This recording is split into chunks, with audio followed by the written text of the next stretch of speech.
JLTV 7 news కి స్వాగతం. మాజీ మంత్రి తలసాని శ్రీనివాస్ యాదవ్ సోదరుడు తలసాని శంకర్ యాదవ్ తుది వీడ్కోలు అంతిమయాత్ర మంగళవారం నాడు జరిగింది.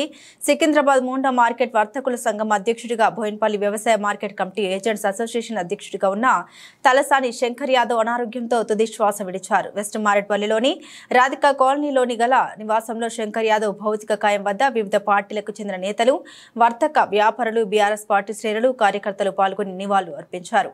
బీఆర్ఎస్ వర్కింగ్ ప్రెసిడెంట్ కేటీఆర్, మాజీ మంత్రులు మహమ్మద్ అలీ, పద్మారావు గౌడ్, జగదీశ్వర్ గౌడ్, ఎమ్మెల్యేలు పాడి కౌశిక్ రెడ్డి, శ్రీ గణేష్, సీనియర్ నేత ఎర్రోల శ్రీనివాస్, కేంద్ర మాజీ మంత్రి సర్వే సత్యనారాయణ తదితర నేతలు, పలువురు ప్రముఖులు భౌతిక కాయం వద్ద పుష్పాలు వేసి నివాళులర్పించారు. తదనంతరం మోండా మార్కెట్ నుండి బన్సిలాల్ పేటలోని గ్రేవ్ యార్డ్ వరకు సాగిన అంతిమయాత్రలో కూడా పాల్గొన్నారు. పెద్ద ఎత్తున జరిగిన అంతిమయాత్ర బన్సిలాల్ పేటలోని శ్మశాన వాటికలో అంత్యక్రియలు జరిగాయి. ఈ సందర్భంగా దుఃఖసాగరంలో ఉన్న తలసాని శ్రీనివాస్ యాదవ్, శంకర్ యాదవ్ కుటుంబ సభ్యులను కూడా పరామర్శించి ఓదార్చారు.